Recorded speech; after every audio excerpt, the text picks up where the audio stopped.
Question 1. Which of the following is the most appropriate method for managing animal aggression during a veterinary examination? A. Using verbal commands to assert dominance. B. Administering a tranquilizer immediately. C. Applying physical restraint without sedation. D. Assessing the animal's stress levels and gradually introducing calming techniques. Answer: D. Assessing the animal's stress levels and gradually introducing calming techniques. Explanation: managing aggression in animals, particularly during veterinary examinations, requires an understanding of animal behavior. The most effective method is to assess the animal's stress levels and use calming techniques. Techniques such as slow, deliberate movements, offering treats, and speaking in a calm voice can help reduce anxiety and aggression. It's essential. Recognize signs of fear or discomfort in animals and gradually desensitize them to the examination process. Using physical restraint without sedation, option C, or administering tranquilizers without a proper assessment, option B, can be risky and may exacerbate aggression. Simply asserting dominance, option A, does not consider the animal's emotional state and can lead to further stress or harm. Understanding animal behavior and employing non-invasive methods is fundamental for a safe and stress-free veterinary practice. Question 2. Scenario: Mrs. Harris brings her 6-year-old dog, Buddy, to the clinic because he has been vomiting and showing signs of lethargy. You perform a clinical examination and the dog's temperature is 103, heart rate is 130 beats per minute, and respiratory rate is 35 breaths per minute. Lab results indicate elevated liver enzymes. Given this clinical presentation, what is the most appropriate initials for Buddy's care? A. Administer antibiotics immediately and monitor the temperature. B. Initiate Roman Uid therapy and administer anti-nausea medications. C. Perform radiograph to assess for any foreign bodies. D. Prescribe low-protein diet and monitor for improvement. Answer: B. Initiate Roman Uid therapy and administer anti-nausea medications. Explanation: the elevated body temperature 103, tachycardia 130 bpm, tachypnea 35 bpm, and lethargy are signs of systemic illness, possibly liver problem, given the elevated liver enzymes. The immediate priority in such cases is to stabilize the patient. Administering Roman Uid therapy will help correct dehydration, support circulation, and potentially assist with the detoxification process, especially in liver disease. Anti-nausea medications will help control vomiting, allowing Buddy to retain fluids and medications. While antibiotics, option A, might be necessary if an infection is suspected, they should not be administered without further diagnostic evaluation. Performing radiograph, option C, could be valuable in cases of suspected foreign bodies, but would not be the first step in this presentation. Prescribing low-protein diet, option D, appropriate later, especially in liver disease. Roman Uids and anti-nausea treatment are more urgent. Question 3. Which of the following is a key factor when assessing an animal's nutritional requirements for a specific disease condition? A. The animal's age and breed alone. B. The animal's current body condition score and metabolic state. C. The type of food the animal is currently eating. D. The presence of any visible symptoms, such as skin lesions or hair loss. Answer: B. The animal's current body condition score and metabolic state. Explanation: when assessing an animal's nutritional requirements for a specific disease condition, it's crucial to consider the animal's body condition score, BCS, and metabolic state. The BCS helps determine whether the animal is underweight, overweight, or at an ideal weight, which influences nutritional recommendations. Metabolic state, which reflects how the animal is utilizing energy, for example, in cases of hypothyroidism, diabetes, or cancer, will also dictate the type of diet and the amount of nutrients required. While age and breed, option A, can influence general dietary needs, they are not the most crucial factors for managing specific diseases. The type of food the animal is eating, option C, may not be as relevant if the animal has condition that alters nutrient absorption. Metabolism. Visible symptoms like skin lesions or hair loss, option D, are often signs of nutritional deficiencies or imbalances, but are secondary to comprehensive assessment of the animal's overall condition and metabolic needs. Understanding the clinical status and how it affects nutritional needs is paramount in veterinary care. Question 4. Which of the following is the most critical factor to consider when performing a pre-anesthetic assessment of a geriatric dog? A. The dog's vaccination history. B. The dog's age and any existing chronic conditions. C. The dog's ability to follow commands. D. The dog's physical activity levels in the last week. Answer: B. The dog's age and any existing chronic conditions. Explanation. In geriatric animals, the pre-anesthetic assessment focuses on evaluating the animal's overall health, particularly identifying any chronic conditions that may affect anesthesia. All the animals are at high risk for complications such as cardiac or renal disease, and these conditions must be considered when determining anesthetic protocols. Age-related physiological changes, such as decreased liver and kidney function, may alter drug metabolism and elimination. While the dog's vaccination history, option A, is important for general health, it does not directly affect anesthetic risk. The dog's ability to follow commands, option C, is not as significant as evaluating their internal health. Physical activity levels, option D, are not directly relevant to anesthesia risk. Understanding the animal's overall health is essential. Question 5. What is the most effective method for identifying a parasite infestation in a fecal sample from a horse? A. Blood smear examination. B. Fecal flotation technique. C. Urinalysis. D. Skin scraping. Answer. B. Fecal flotation technique. Explanation. The fecal flotation technique is the most effective method for identifying parasite eggs or cysts in fecal samples, especially in horses. This method uses a special flotation solution that causes the parasite eggs to float to the surface where they can be examined under a microscope. A blood smear, option A, is used to diagnose blood-borne parasites such as Babesia, not gastrointestinal parasites. Urinalysis, option C, helps diagnose urinary tract infections or renal issues, but is not appropriate for detecting intestinal parasites. Skin scraping, option D, is used to diagnose skin parasites like mites and mange, but is not relevant for gastrointestinal parasites in horses. Question 6. Scenario. Dr. Smith is preparing for a routine spaying surgery of a cat. While preparing the animal, she notices that the cat has an unusual heart murmur. What should Dr. Smith do next? A. Proceed with the surgery as planned, since heart murmurs are often harmless. B. Delay the surgery and refer the cat to a veterinary cardiologist for further evaluation. C. Administer an antibiotic prophylactically to avoid possible infection. D. Continue with the surgery, but increase the dosage of anesthesia to compensate for the murmur. Answer. B. Delay the surgery and refer the cat to a veterinary cardiologist for further evaluation. Explanation. A heart murmur in a cat could be a sign of an underlying cardiac condition that might complicate anesthesia or surgery. It is crucial to delay the surgery and refer the cat to a veterinary cardiologist for further evaluation, including diagnostic tests such as an echocardiogram or an ECG. A heart murmur indicate conditions such as mitral valve disease, hypertrophic cardiomyopathy, or congenital defects that may affect the cat's response to anesthesia. Proceeding with the surgery without evaluation, option A, could result in life-threatening complications.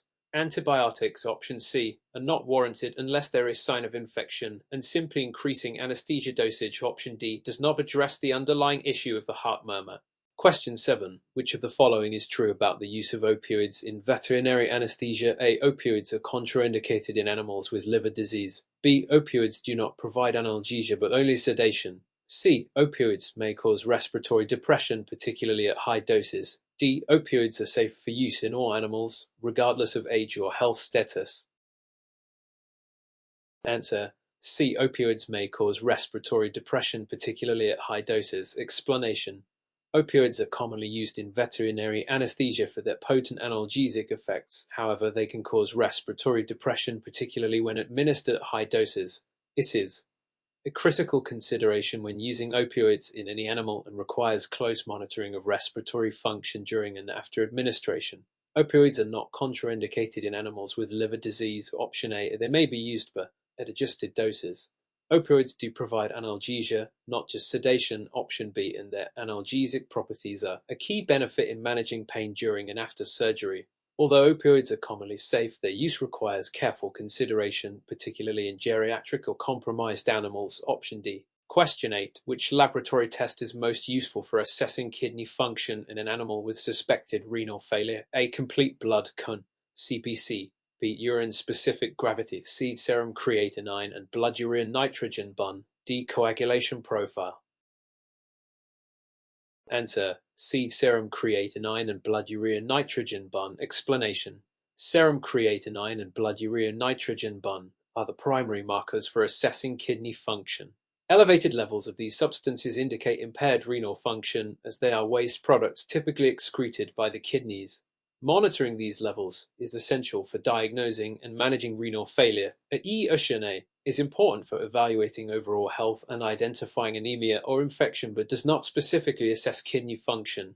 Urine-specific gravity, option B, helps evaluate the kidney's ability to concentrate urine, but it is not as definitive as creatinine and BUN levels for diagnosing renal failure. Coagulation profiles, option D, assess clotting ability but are not useful for diagnosing kidney issues. Question 9. What is the most appropriate intervention for a dog presenting with heat stroke? A. Apply cold water and immediately transport to the hospital for intravenous fluids. B. Administer oral fluids and allow the dog to rest for 30 minutes. C. Place the dog in a cool room and wait for it to recover naturally. D. Use ice packs to rapidly lower the dog's body temperature.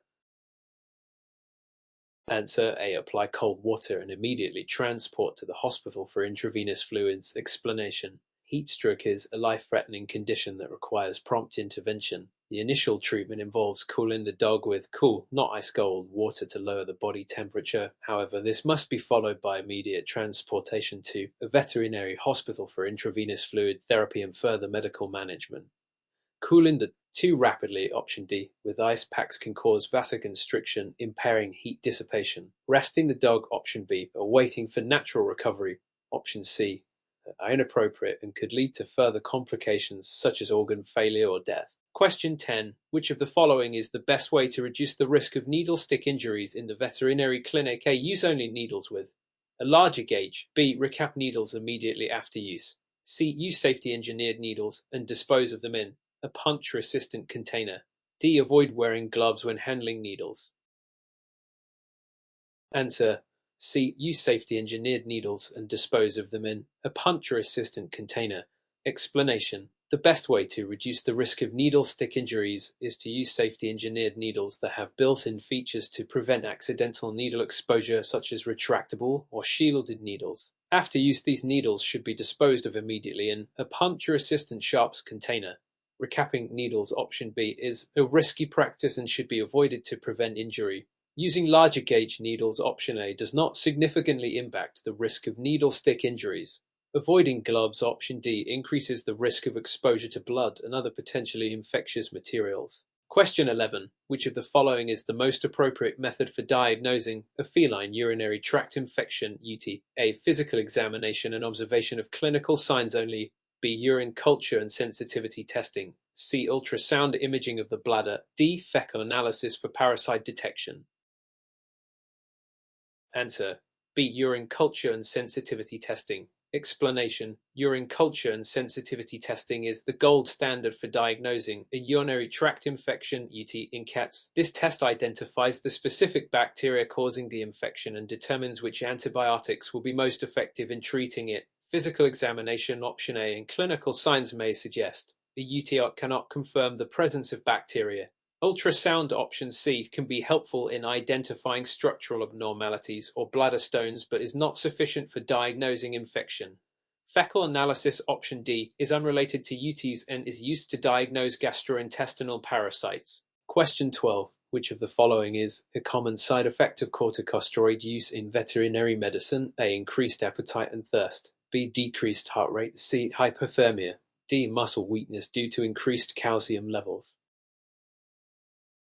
Answer A. Increased appetite and thirst. Explanation. Corticosteroids, such as prednisone, are commonly used to treat inflammation, allergies, and autoimmune conditions in animals. One of the most common side effects of corticosteroids is an increase in appetite and thirst. These drugs can also lead to increased urination and potential weight gain. Corticosteroids do not typically cause a decrease in heart rate, option B, or hypothermia, C. While muscle weakness can occur with corticosteroid use, option D, it is more commonly associated with prolonged or high-dose therapy, but it is not the most common side effect. Question 13. Scenario. A 5-year-old Labrador Retriever presents with acute vomiting, lethargy, and abdominal pain after consuming chocolate. What is the most likely diagnosis? A. Gastrointestinal parasitism. B. Chocolate toxicity. C. Gastric dilatation volvular GDV. D. Inflammatory bowel disease.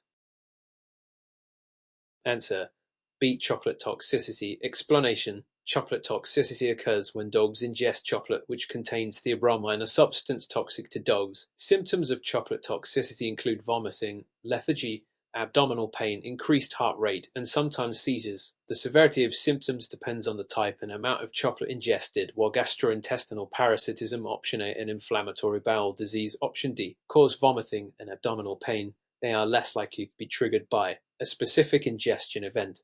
Gastric dilatation vulvar (GDV) option C is a life-threatening condition that typically affects large, deep-chested dogs, causing bloating, restlessness, and rapid progression to shock. Question 14. Which of the following is the best approach for managing a cat with a suspected fracture? A. Immediate removal of the limb from the body for easy access. B. Stabilizing the fracture with a splint or bandage before transporting to the veterinary clinic. C. Administering an oral analgesic at home. D. Leaving the fracture untreated until the cat arrives at the veterinary clinic. Answer: B. Stabilizing the fracture with a splint or bandage before transporting to the veterinary clinic. Explanation: the best approach to managing a suspected fracture is to stabilize the limb as soon as possible to prevent further injury, reduce pain, and control bleeding. This can be done with a splint or bandage, and the animal should then be transported to the clinic for further evaluation and treatment. Removing the limb, option A, is unnecessary and could cause more harm. Ministering oral analgesics, option C, is not appropriate for fracture pain management in a traumatic situation where the animal may need more potent analgesia provided by the veterinarian. Leaving the fracture untreated, option D, increases the risk of complications, including further injury and infection. Question 15. Which of the following is the primary goal of fluid therapy in a dehydrated animal? A. To increase body temperature. B. To restore electrolyte balance. C. To improve appetite. D. To reduce heart rate. Answer: B. To restore electrolyte balance. Explanation: the primary goal of fluid therapy in a dehydrated animal is to restore electrolyte balance and provide hydration. Dehydration can result in the loss of important electrolytes, such as sodium, potassium, and chloride, which are necessary for proper cellular function. Fluid therapy helps replenish these electrolytes and restore normal hydration levels, while fluid therapy can have secondary benefit of improving appetite, option C, or reducing heart rate, option D, in cases of shock or dehydration-induced tachycardia. These are not the primary objectives. Increasing body temperature, option A, is not typically a goal of fluid therapy unless the animal is hypothermic. Question 16. What is the most appropriate way to manage a cat with feline lower urinary tract disease (FLUT)? A. Immediate surgical intervention to remove bladder stones. B. Long-term use of antibiotics for bacterial infection. C. Dietary management and increasing water intake. D. Administering corticosteroids to reduce inflammation. Answer: C. Dietary management and increasing water intake. Explanation: feline lower urinary tract disease (FLUT) is a common condition in cats that affects the bladder and urethra, often caused by urinary crystals, bladder stones, or inflammation. The most appropriate management for FLUT involves dietary changes to promote the dissolution of crystals or prevent recurrence, as well as increasing water intake to dilute urine and reduce formation of crystals. Surgical intervention, option A, is only required if the cat has bladder stones that cannot be managed medically. Long-term antibiotic use, option B, is not appropriate unless there is a confirmed bacterial infection, which is rare in cases of FLUT. Corticosteroids, option D, can reduce inflammation but should be used cautiously due to their side effects and are not a first-line treatment for FLUT. Question 17. Which of the following is a sign of an animal in shock? A. Decreased respiratory rate and low body temperature. B. Rapid heart rate, weak pulse, and pale mucous membranes. C. Increased blood pressure and excessive salivation. D. Slow, labored breathing and bright red mucous membranes.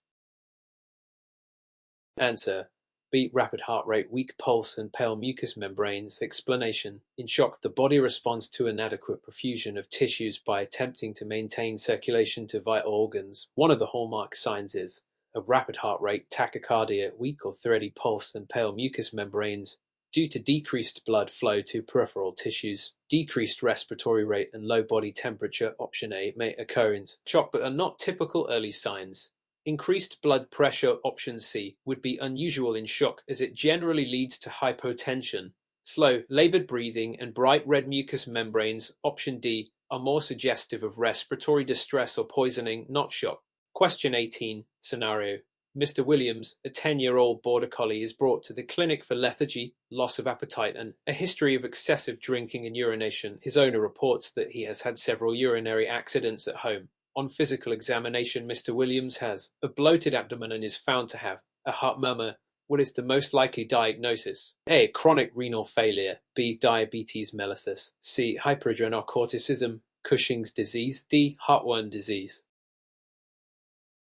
Answer. C. Hyperadrenocorticism, Cushing's disease. Explanation. The combination of lethargy, loss of appetite, excessive drinking and urination, and bloated abdomen with heart murmur is most consistent with hyperadrenocorticism, Cushing's disease. This condition is caused by an overproduction of cortisol from the adrenal glands, leading to symptoms such as increased thirst and urination, pot-bellied appearance due to abdominal distension, and systemic effects. Chronic renal failure, option A, also causes increased drinking and urination, but it is less likely to cause the abdominal bloating and heart murmur. Diabetes mellitus, option B, is another condition that may cause polyuria and polydipsia, increased drinking and urination, but it would not explain the bloated abdomen and heart murmur. Heartworm disease, option D, typically presents with respiratory signs and weight loss. And the described clinical signs. Question 19. What is the best way to administer intravenous hominoids to a dehydrated animal? A. Administer fluids as rapidly as possible to restore hydration quickly. B. Administer fluids in a slow, controlled manner to avoid complications. C. Inject fluids into the muscle tissue for faster absorption. D. Limit fluid administration to prevent overhydration. Answer. B. Administer fluids in a slow, controlled manner to avoid complications. Explanation. When administering hominoids to a dehydrated animal, it is essential to do so slowly and in a controlled manner. Rapid fluid administration can cause complications such as fluid overload, which can lead to pulmonary edema or other cardiovascular problems. While it may seem intuitive to administer fluids as quickly as possible, option A, gradual approach is safer. Injecting fluids into muscle tissue, option C, is not appropriate as the absorption is slower and it can lead to tissue irritation. Limiting fluid administration, option D, may result in insufficient hydration and is not appropriate unless there are contraindications such as congestive heart failure or kidney disease. Question 20. Which of the following is the most important factor in preventing the spread of infectious diseases in a veterinary clinic? A. Routine administration of antibiotics to all animals. B. Proper sterilization and disinfection protocols. C. Keeping the clinic doors and windows open for ventilation. D. Limiting client visits to healthy pets only. Answer. B. Proper sterilization and disinfection protocols. Explanation. The most important factor in preventing the spread of infectious diseases in a veterinary clinic is the implementation of strict sterilization and disinfection protocols. These protocols should include cleaning and disinfecting surfaces, instruments, and equipment between patient visits, as well as controlling environmental factors to prevent contamination. Administration of antibiotics, option A, is not an effective prevention method and may contribute to antibiotic resistance. While ventilation, option C, is important for air quality, it does not significantly impact the transmission of infectious diseases compared to proper cleaning. Limiting client visits, option D, is not always feasible or effective in disease prevention. Question 21. What is the primary concern when anesthetizing an animal with a history of respiratory disease? A. Ensuring the animal's body temperature remains stable. B. Monitoring and supporting ventilation throughout the procedure. C. Administering higher doses of anesthetic to counteract respiratory effects. D. Restricting the amount of fluid therapy to avoid fluid overload. Answer. B. Monitoring and supporting ventilation throughout the procedure. Explanation. The primary concern when anesthetizing an animal with a history of respiratory disease is to monitor and support ventilation. Respiratory disease can make it more difficult for the animal to breathe effectively under anesthesia, so careful monitoring of oxygen levels, respiratory rate, and depth of breathing is critical. In some cases, mechanical ventilation may be required to ensure adequate gas exchange, while maintaining body temperature, option A, and controlling fluid therapy, option D, are important. They are secondary to ventilation support in animals with respiratory disease. Administering high doses of anesthetic, option C, is contraindicated and should be avoided as it may worsen respiratory depression. Question 22. Which of the following is the most appropriate method for obtaining a blood sample from a small dog for a complete blood count (CBC)? A. Use the femoral vein, ensuring proper restraint to prevent injury. B. Draw blood from the jugular vein without the need for sedation. C. Use the cephalic vein with minimal restraint, as this vein is easier to access. D. Obtain blood from the saphenous vein using moderate restraint and allowing the dog to move freely. Answer: A. Use the femoral vein, ensuring proper restraint to prevent injury. Explanation: For a complete blood count (CBC) in small dogs, the femoral vein is typically the best choice for blood collection, particularly when veins like the cephalic vein are difficult to access due to size or behavioral factors. Proper restraint is crucial to ensure both the safety of the animal and the technician, while the jugular vein, option B, can be used at requires sedation or deeper restraint, especially in small dogs, to prevent excessive stress or injury. The cephalic vein, option C, is easier to access but may be more difficult to collect from in smaller or nervous dogs. The saphenous vein, option D, is another alternative but can be harder to locate and may require more restraint, making it less ideal for smaller dogs or those that are stressed. Question 23. Scenario: Dr. Lewis is working in a clinic where she encounters a 2-year-old Siamese cat presenting with sudden lethargy, vomiting, and dehydration. She suspects the gastrointestinal obstruction and recommends performing an abdominal radiograph. During the radiograph, the technician notices a foreign body in the cat's small intestine. What should Dr. Lewis do next? A. Immediately initiate fluid therapy and perform a laparotomy to remove the obstruction.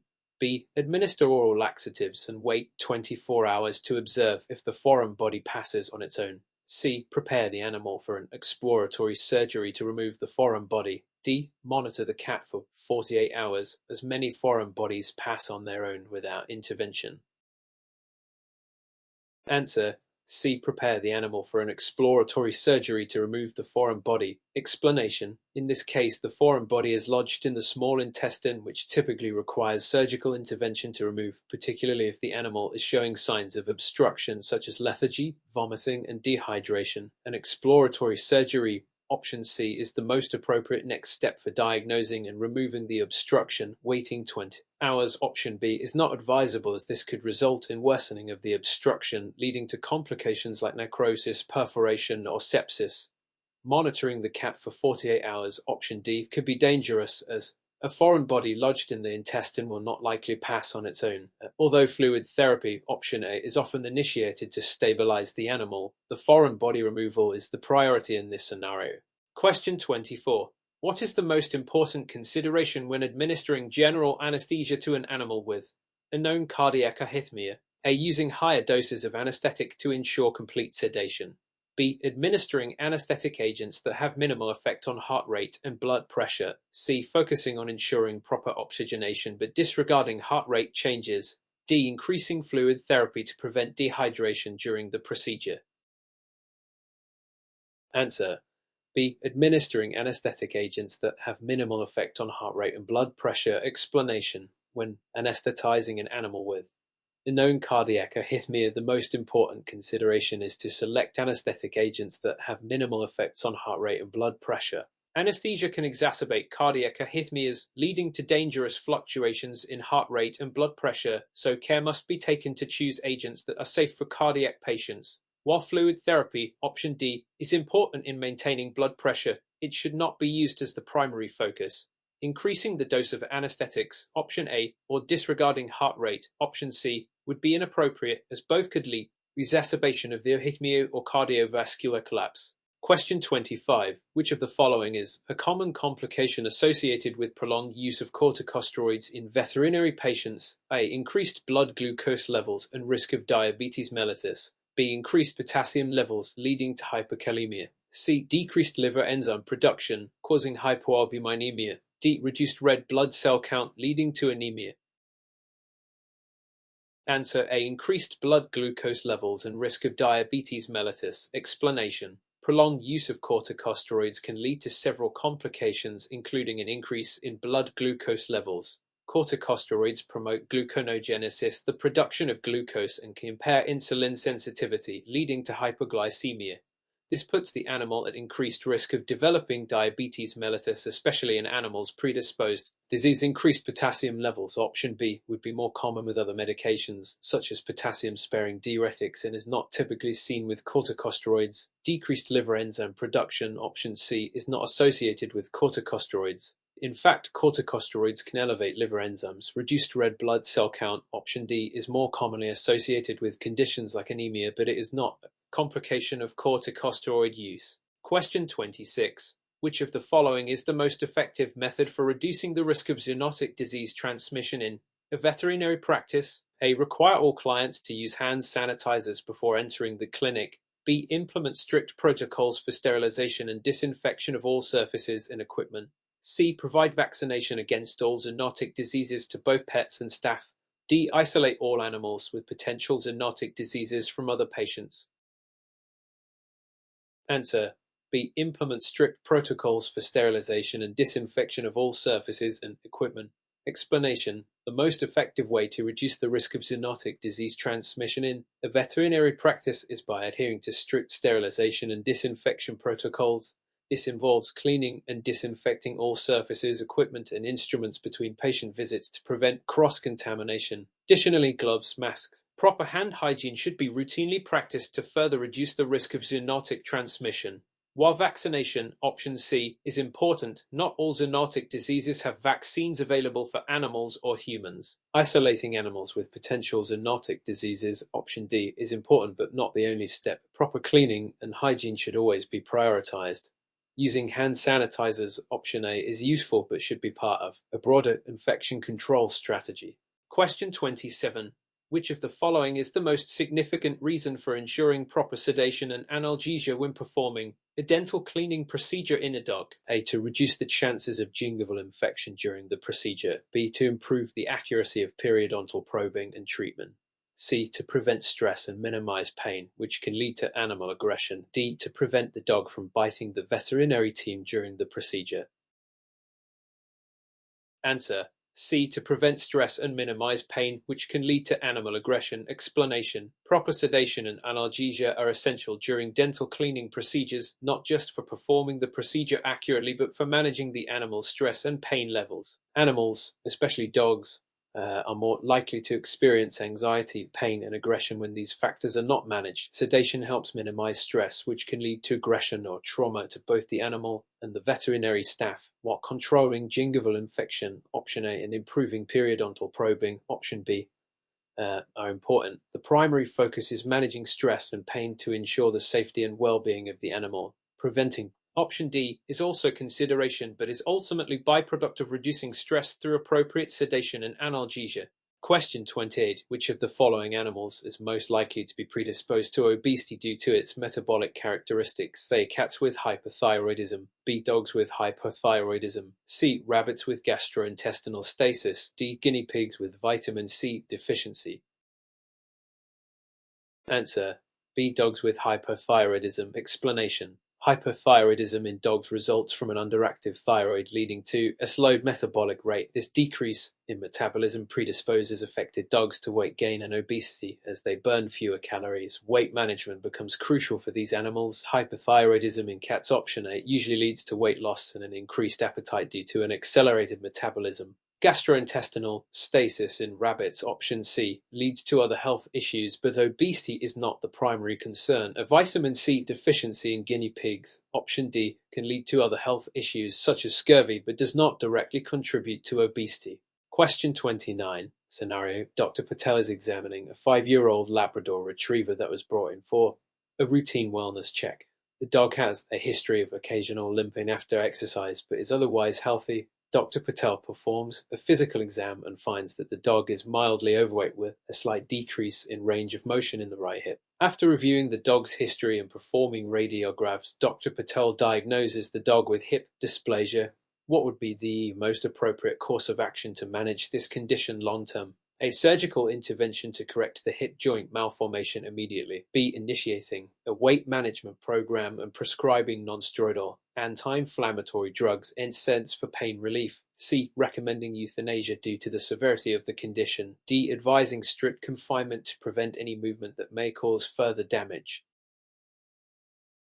Answer: B. Initiating a weight management program and prescribing non-steroidal anti-inflammatory drugs (NSAIDs) for pain relief. Explanation: hip dysplasia in dogs, particularly in breeds like the Labrador Retriever, is a common orthopedic condition that causes joint instability and pain. The primary management approach for hip dysplasia, especially in mild to moderate cases, includes weight management to reduce stress on the joints, with the use of NSAIDs to control inflammation and pain. Surgical intervention, option A, may be considered in severe cases but is not always necessary, especially when conservative management, weight loss, and pain management can provide relief. Euthanasia, option C, is an extreme and unwarranted response for most dogs with hip dysplasia, as the condition can usually be managed with appropriate care. Strict confinement, option D, is advisable as it limits exercise, which is important for maintaining joint mobility. Question 30. Which of the following best describes the role of the veterinary technician in maintaining proper anesthesia monitoring during a surgical procedure? A. Administering anesthetic agents without the involvement of the veterinarian. B. Observing vital signs and adjusting anesthetic levels as directed by the veterinarian. C. Performing surgical procedures while monitoring anesthesia. D. Ensuring the animal is anesthetized but not participating in monitoring vital signs. Answer: B. Observing vital signs and adjusting anesthetic levels as directed by the veterinarian. Explanation: the veterinary technician plays a crucial role in anesthesia monitoring during surgical procedures.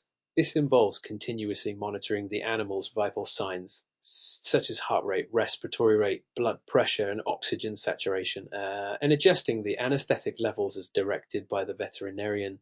This ensures the animal in safe anesthetic plane throughout the procedure. While the veterinarian is ultimately responsible for anesthesia management, option A, the technician is responsible for supporting this process by monitoring and making necessary adjustments. The technician does not perform the surgery, option C, and should never administer anesthetics without guidance. Simply ensuring the animal is anesthetized without monitoring vital signs, option D, would put the animal at serious risk of complications.